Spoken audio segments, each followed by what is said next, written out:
Despite having worse cumulative stats in just about every category, I'd rather have Jordan Love than Brock Purdy because Love has nowhere near the supporting cast that Purdy does, but he's been just as impressive as anyone for roughly half of the season because he threw for 18 touchdowns and one interception and an average of 269 yards since week 10, which is just insane and really puts him in elite categories for that long of a duration. That's not just being hot for a couple of games, that is roughly half of the season. So it's something to be monitored.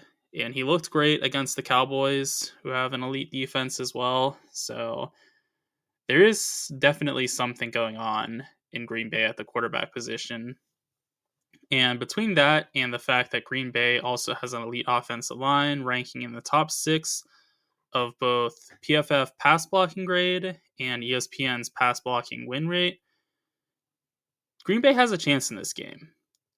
That's magnified by the fact that Green Bay can attack the one weakness that this 49ers team has as a whole as well, being their run defense, because Green Bay ranked 10th in rushing expected points added, and that's compared to San Francisco being ranked 24th in rushing success rate allowed.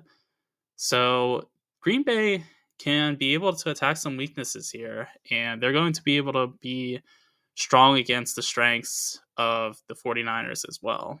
Receiving wise, Green Bay can match up the talent of San Francisco's cornerbacks as well, with Dontavian Wicks, Romeo Doubs, Jaden Reed, and Christian Watson being a great four-man rotation.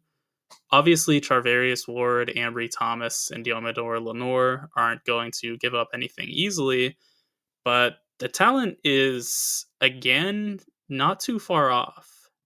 I think Ward is pretty clearly the best player out of this collection of guys, but really everybody else from there, you could argue, is better than the other person. And that really makes things interesting because Green Bay is not going to be just getting pushed around on offense then, which is going to be interesting to see how the 49ers react to that because in general, they just have much more talent than the opposing teams' offenses have. In this case, that's not really going to be true.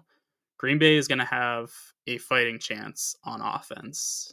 Defensively for the Packers, success will be predicated on slowing down Brandon Ayuk, George Kittle, Deebo Samuel, and Christian McCaffrey.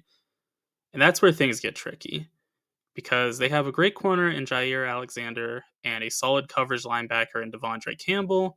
But beyond them, there's several weak links for Kyle Shanahan to attack. And that's the last thing you want to hear if you're defending the 49ers because Kyle Shanahan's bag is just about infinite. And if he has multiple guys to attack, that's just going to be a real headache to deal with. It's not going to be impossible because Joe Barry did show that he can adjust from how he wants to play, which is just a very conservative defense that allows everything shallow and just prevents the big play. He can get off of that a little bit because against the Cowboys, they were double teaming CeeDee Lamb and playing coverages they otherwise wouldn't normally. So it'll be interesting to see how Joe Barry approaches this, but it is definitely going to be difficult to approach the passing matchup against the 49ers.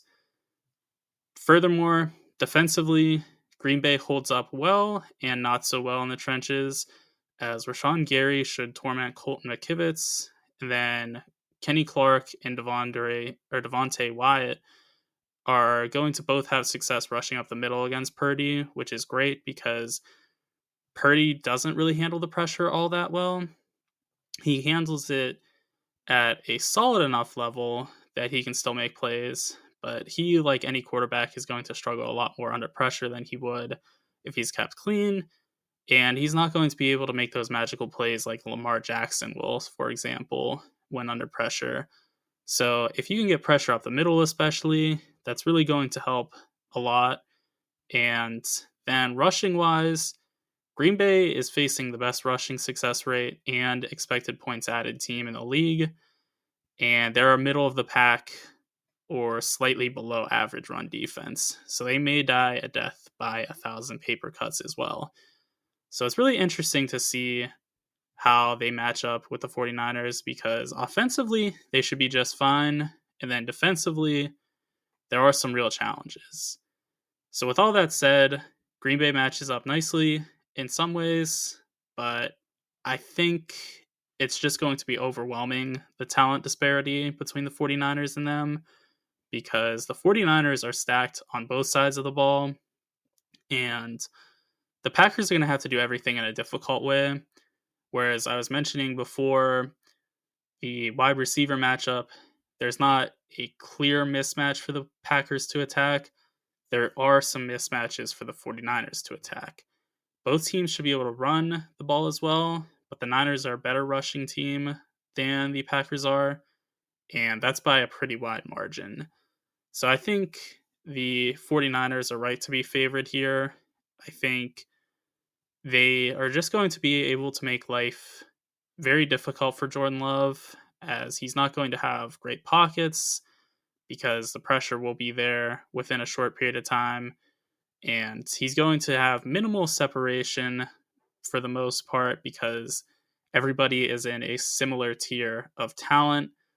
But I think they'll be able to make some plays, and I think they'll be able to keep it relatively close.